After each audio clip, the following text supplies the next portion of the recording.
Deus, Espírito Santo, mais uma vez, como Ele tem sempre feito, abençoe a Sua santa palavra em nosso coração, em nossas mentes, quando queremos refletir na Sua santa palavra, especialmente na leitura, nas leituras de hoje de João e Atos, capítulo 2. Amém. Pode sentar.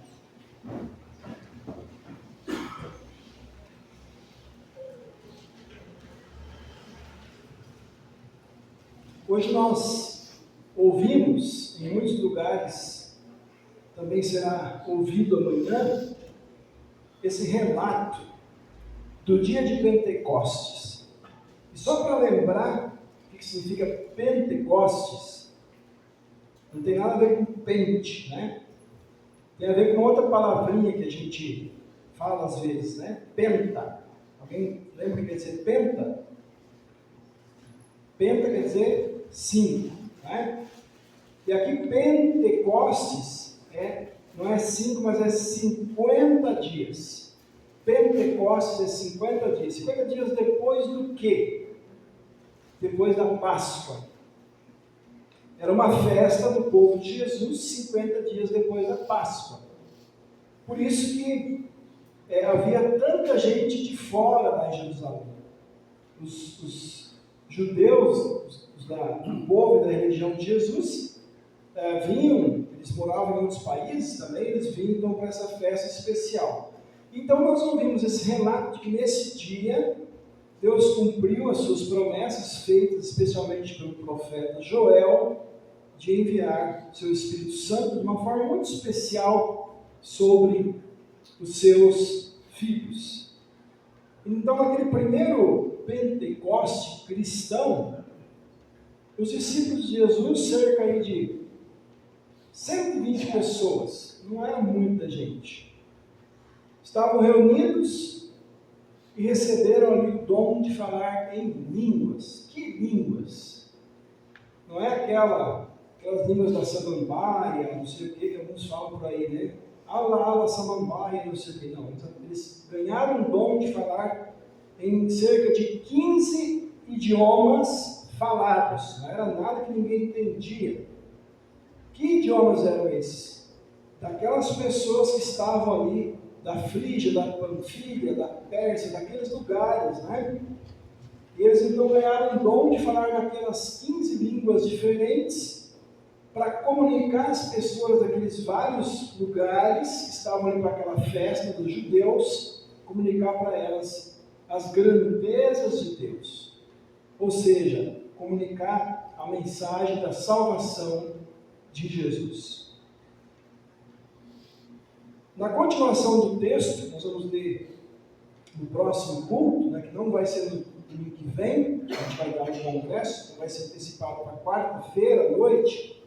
Na continuação do texto, Pedro mostra, né, que Deus estava cumprindo aquela promessa de mandar o Espírito Santo sobre os seus filhos. Né? Ninguém estava bêbado ali, como alguns acusaram. Né? E aí ele prega sobre Jesus. E ele prega com lei e evangelho. Ele mostra o pecado daquela gente. E aí quando eles perguntam, puxa, agora o que a gente faz? Aí Pedro diz, creia em Jesus, sejam batizados, vocês serão salvos. E então, no final daquele sermão do Pedro, quase 3.000 pessoas foram batizadas e se juntaram então aos primeiros cristãos. Jesus, na leitura de hoje do Evangelho, ele diz assim que o Espírito que ele ia enviar, que é esse Espírito que eles receberam nesse dia, ele ensinaria aos discípulos todas as coisas e faria os discípulos lembrarem de tudo que eles tinham aprendido e ouvido de Jesus. Então, nesse dia de Pentecostes, essa promessa de Jesus começou a ser cumprida e nunca mais parou. Ela continua sendo cumprida até Jesus voltar. E eu quero ler no texto do Evangelho alguns versículos de novo. Ele diz assim: se alguém me ama, guardará a minha palavra, e o meu Pai o amará. E viremos para ele e faremos nele morada. Quem não me ama, não guarda as minhas palavras. E as palavras que vocês estão ouvindo, a palavra que vocês estão ouvindo não é minha, mas do Pai que me enviou. Deixo com vocês a minha paz lhes dou. Não lhes dou a paz como o mundo dá.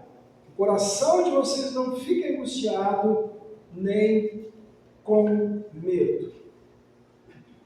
Então, junto com o seu Espírito Santo, Jesus nos deixou a sua paz. Nós não vamos falar muito sobre a paz de Jesus agora, isso é um assunto para outra mensagem, mas ele já diz, a minha paz não é igual ao do mundo. Quer dizer, paz não é que eu não tenho guerra com ninguém. A paz de Jesus é paz com Deus e paz com o próximo. E ele deixa um sinal claro para mim e para vocês, para a gente ver se a gente tem o Espírito Santo em nós ou não. E olha que interessante. O sinal que Jesus dá para a gente ver se a gente tem o Espírito ou não, não é falar numa língua desconhecida, não é girar, falar coisa estranha, cair no chão, gritar, nada disso. Ele diz assim, olha, se vocês guardarem, ou seja, vocês ouvirem e obedecerem a minha palavra, então isso prova que vocês têm o meu Espírito. Isso prova que você tem o meu Espírito, por quê? Porque quem faz isso, nós vamos morar nessa pessoa. Então a prova de que Deus mora em você, que o Espírito Santo está em você ou em mim, é se eu ouço e sigo a palavra de Jesus. Hoje, meus irmãos, embora o mundo tenha mudado muito, algumas coisas são exatamente iguais àquela época. O ser humano continua sendo pecador, continua achando que não precisa de Deus, continua querendo viver cada vez mais conforme a sua vontade e não a vontade de Deus. A gente falou esses dias na mensagem, o ser humano cada vez quer mais direitos e não quer saber o que Deus pensa. E por isso, tem uma outra coisa que não muda, meus irmãos. A necessidade das pessoas ouvirem e conhecerem as grandezas de Deus. Qual é a maior grandeza de Deus? A maior grandeza de Deus é aquela que a cruz nos lembra. O seu Filho Jesus morrendo e ressuscitando para pagar pelos nossos pecados. Então, o pecado continua o mesmo, a solução continua a mesma salvação tem que ser anunciada, tem que ser crida pelas pessoas e tem que ser vivida por todos os cristãos. Então, meus irmãos, da mesma forma que naquele dia de Pentecostes, hoje eu coloquei aqui, o Espírito Santo nos dá dons especiais. Para a gente poder fazer a mesma coisa que o Pedro, os discípulos e os cristãos de 2000 anos atrás faziam. O quê? Muito simples. Anunciar e viver a mensagem do Salvador Jesus. Deus nos dá dons especiais para esse propósito principal. A função, então, do Espírito Santo, meus irmãos, naqueles dias e hoje é exatamente a mesma. A função do Espírito Santo é apontar para Jesus. É guiar as pessoas até Jesus. E aí guiar quem já crê em Jesus no caminho da fé, no caminho da vida cristã. Então, meus irmãos, nós enaltecemos o Espírito Santo, sim. Ele é Deus como Pai e Filho, a terceira pessoa da Trindade. Mas o foco da nossa pregação, da nossa vida, não é o próprio Espírito Santo. E também, a gente não fica enfatizando aquelas supostas manifestações do Espírito, supostos milagres do Espírito, como muitos ensinam por aí. Por quê? Porque o próprio Jesus disse que a grande obra do Espírito Santo é fazer a gente lembrar do que Ele nos disse, do que Ele ensinou e do que Ele fez por nós. E o Espírito Santo ele não vem ensinar novas doutrinas. Veja, algumas doutrinas que se ensinam hoje em dia, né, em algumas igrejas, começaram a ensinar há 100 anos.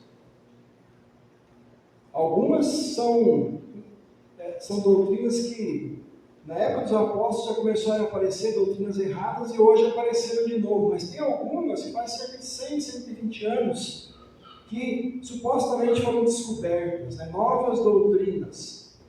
Mas o Espírito Santo não veio fazer isso, ele não veio dar novas doutrinas. E ele nem veio fazer coisas que desviam as pessoas de Cristo e da sua palavra. Ele não veio fazer as pessoas admirarem pregadores, cantores, coisas assim. Não.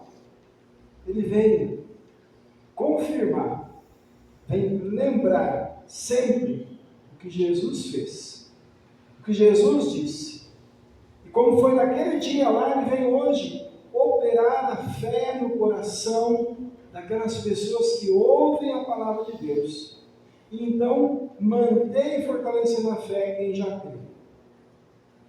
Ele vem hoje para dar para nós, meus irmãos, a paz de Jesus.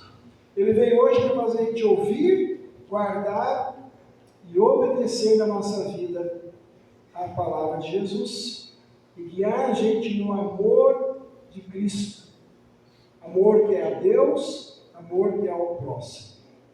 Então, ainda hoje, sim, Deus nos dá dons especiais através do seu Espírito. Não é necessariamente o dom de falar em outros idiomas.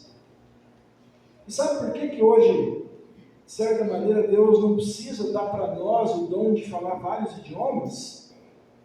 Porque naquela época, quando foi o Pentecostes, eles só tinham o Antigo Testamento. O Antigo Testamento existia só em duas línguas na época. Em hebraico e em latim. Desculpe, em grego. Depois também traduzido em latim. Na época dos apóstolos foi escrito o Novo Testamento, em grego. E durante muito tempo as pessoas só tinham as escrituras em grego, hebraico e latim. Na época de Lutero que se começou a traduzir, né, para mais línguas. Né? Lutero mesmo foi um dos primeiros que traduziu a Bíblia bem traduzida, né, para o seu idioma, que era o alemão. Então vejam, hoje, meus irmãos, a Bíblia está traduzida em milhares de idiomas. No mundo tem mais de 6.000 línguas. Tá? Só no Brasil são falados 180 idiomas. Alguns de vocês talvez falam um desses idiomas, né? Pomerano. No Brasil são quase 200 idiomas. A Bíblia hoje está traduzida nas línguas de 80% da população do mundo, mais ou menos. Então, a gente não precisa traduzir a palavra de Deus falando, ela está traduzida no papel já. E mais, né? Ela está sendo difundida hoje pelo rádio, pela TV, mas principalmente pela internet. Hoje tem até vídeos, por exemplo, eu já vi vídeos de pastores da nossa igreja lá dos Estados Unidos, que você olha o vídeo, já tem a legenda em português. Né? Então, o dom do Espírito não é necessariamente falar em outra língua, e nem uma língua estranha que ninguém entende. Mas alguns ainda dizem que esse é o sinal do Espírito Santo. Isso existiu sim na época dos apóstolos. Mas olha que interessante. Pelo mau uso de falar em línguas que ninguém entendia, o apóstolo Paulo desaconselhava esse dom. Ele não estimulava, como alguns falam hoje. Né? Ele falava, não, olha gente, se vocês começam a falar uma língua que ninguém entende, e não tiver um tradutor, melhor ficar quieto, porque não vai edificar ninguém. Eu prefiro, às vezes, falar 5 palavras que todo mundo entende do que 10.000 que ninguém entende. Então, naquela época já muita gente estava usando esse dom de maneira errada. Então, meus irmãos, quais são os dons o Espírito Santo nos dá, os dons especiais. Em primeiro lugar, o primeiro dom especial que você e eu recebemos, a fé em Jesus. Porque isso é um verdadeiro milagre que Deus opera nos nossos corações duros e mortos espiritualmente. A certeza da vida eterna nós não temos sozinhos. O Espírito Santo tem que implantar isso no nosso coração. Então esse é o primeiro e grande dom, é o dom da fé em Jesus e a certeza da vida eterna. Junto com isso, vou esperar um pouquinho.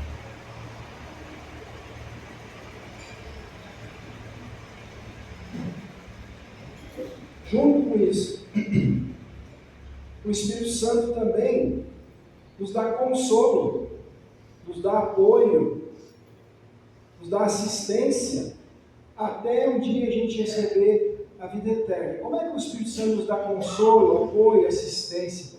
Pela palavra, pela Santa Ceia e pelo corpo de Cristo. O que é o corpo de Cristo? Nossos irmãos na fé. Deus, o Espírito Santo, nos consola, nos fortalece, nos apoia através dos irmãos na fé, da palavra e do sacramento. Outro dom especial que Ele nos dá: coragem para pregar o Evangelho. O dom da humildade e do domínio próprio. O dom de a gente se doar ao Senhor com o nosso tempo, nosso corpo, os nossos bens, nosso dinheiro, nosso serviço ao próximo. O dom da confiança no Senhor mesmo nos tempos de angústia. O dom da ousadia e da perseverança. Perseverar mesmo quando parece que as coisas não andam.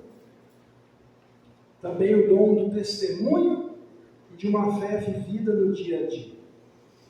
Veja, esses são dons que a gente precisa ter, que Deus quer dar para nós. Coragem para pregar o Evangelho, como eu disse aqui, a doação de si mesmo ao serviço do reino de Deus, domínio próprio, humildade, fé vivida no dia a dia. Agora é certo, meus irmãos, que onde o Espírito Santo dá dons, vai haver oposição. Tem um ditado que diz assim: onde Deus constrói uma igreja, do lado o diabo constrói uma capela.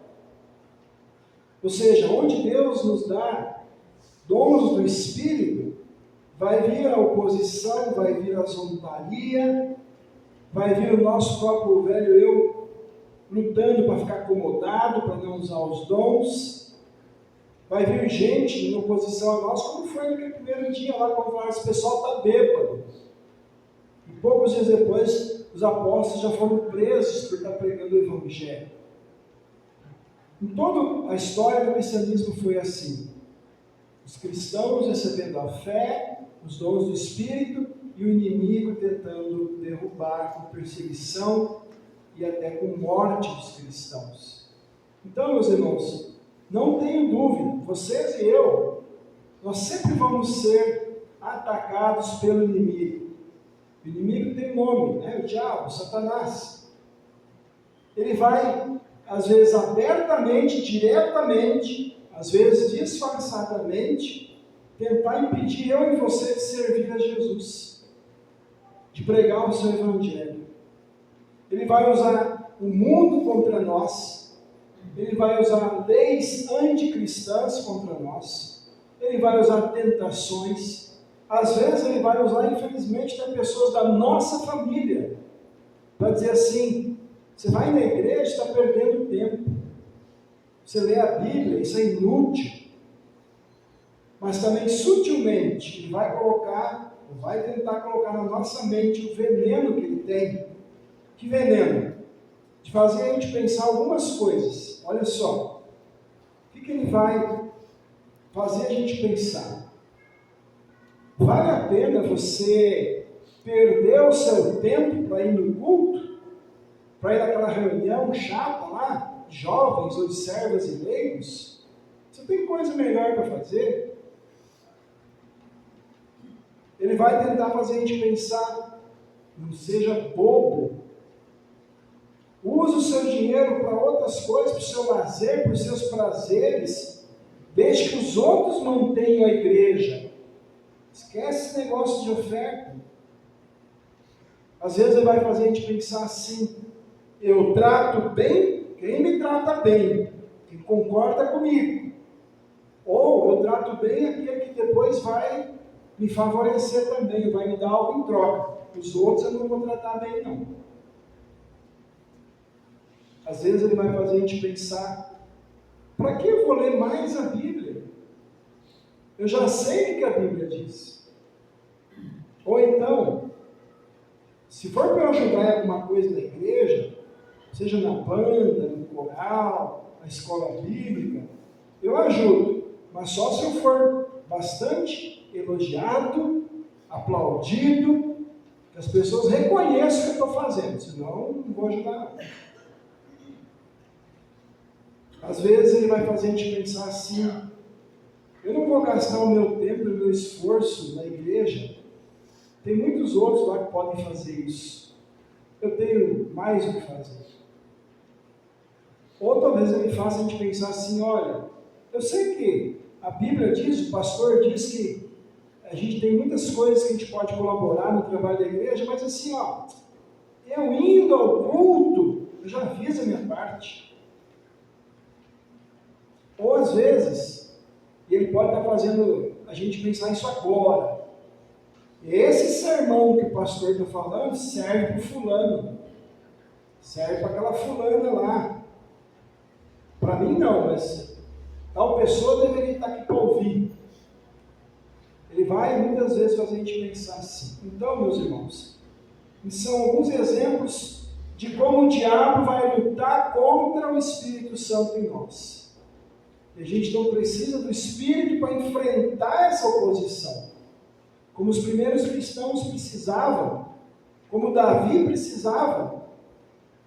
E por isso, a gente tem que orar junto com Davi. Eu vou ler de novo uma parte do Salmo de hoje, que é a oração dele. Olha o que ele diz: faze-me ouvir pela manhã da tua graça, pois em ti confio. Mostra-me o caminho por onde eu devo andar, porque a ti eu elevo a minha alma. Ensina-me a fazer a tua vontade, porque tu és o meu Deus. Que o teu bom Espírito me guie por terreno plano. Então, meus irmãos, isso aqui seria uma boa oração para a gente começar cada dia. Olha só, faz-me ouvir pela manhã da tua graça. Começar o dia ouvindo da graça de Jesus, da graça de Deus. E aí nesse dia, Senhor, me mostra o caminho, por onde eu devo andar. E aí depois, nesse dia, Senhor, me ensina a fazer a tua vontade, porque tu és o meu Deus. Está ligado com o que Jesus disse: se a gente ama Jesus, a gente vai seguir a palavra dele. Que o teu bom Espírito me guie por terreno plano. Que o teu bom Espírito me guie por terreno plano. Então, meus irmãos, Deus, Ele quer continuar dando para mim e para vocês rica medida do seu Espírito Santo. Para a gente continuar lembrando a palavra de Jesus. Para a gente continuar sendo fortalecidos na fé que salva. Mas é óbvio, né? O Espírito Santo vai fazer a gente lembrar do que a gente tiver lido, do que a gente tiver ouvido, do que a gente tiver estudado.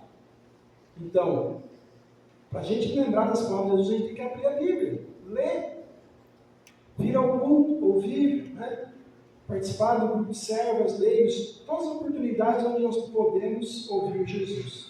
E, obviamente, também na nossa casa. Aí ele vai fazer, quando a gente estiver falando com alguém, nós não estamos com a Bíblia na mão, às vezes tem a Bíblia no celular, mas não dá tempo de curar. Ele vai fazer a gente lembrar uma conversa com alguém do que a gente tem que dizer para essa pessoa. Deus, para isso, nos dá, então, a sua palavra, o batismo e a Santa Ceia. E no dia de Pentecostes, nós lembramos que a igreja foi criada. E o que é a igreja? É o conjunto dos que creem em Jesus e se reúnem em torno do quê? Exatamente em torno da palavra e dos sacramentos de Jesus. Isso é a igreja. Então, através dessa palavra, desse sacramento, o Espírito Santo nos dá dons especiais. Dons para a gente guardar a palavra de Jesus, para a gente amar uns aos outros na paz de Cristo, e para a gente fazermos e mostrar com coragem o que o Pedro e os primeiros discípulos fizeram lá com muito amor, com muita dedicação, pregar Cristo Salvador àquelas pessoas que Deus colocar no nosso caminho. Como eu disse antes, hoje nós temos muito mais recursos para isso, né? Você pode pegar a palavra de Deus com aqueles livrinhos ali da hora luterana.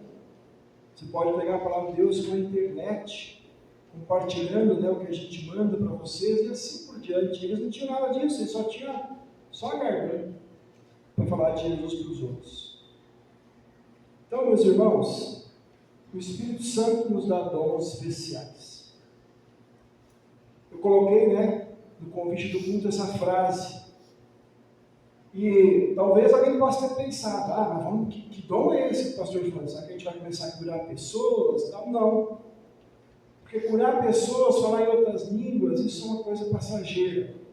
Mas o dom de falar de Jesus para os outros com coragem, isso faz a igreja e o reino de Deus crescerem e ficar cada vez mais forte entre nós. Esse é o dom mais importante. Então, eu oro, meus irmãos e irmãs,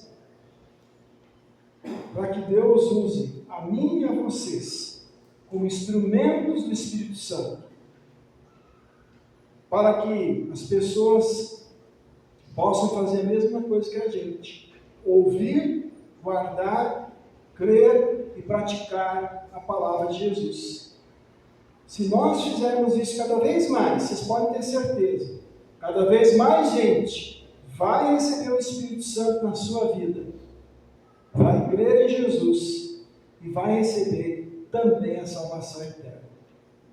Então, ore você também, para que o Espírito Santo continue dando esses dons especiais a você, que você seja um canal dele, para que o Espírito seja derramado a mais e mais gente. Que Deus nos abençoe, o seu Santo Espírito, hoje e sempre. Amém.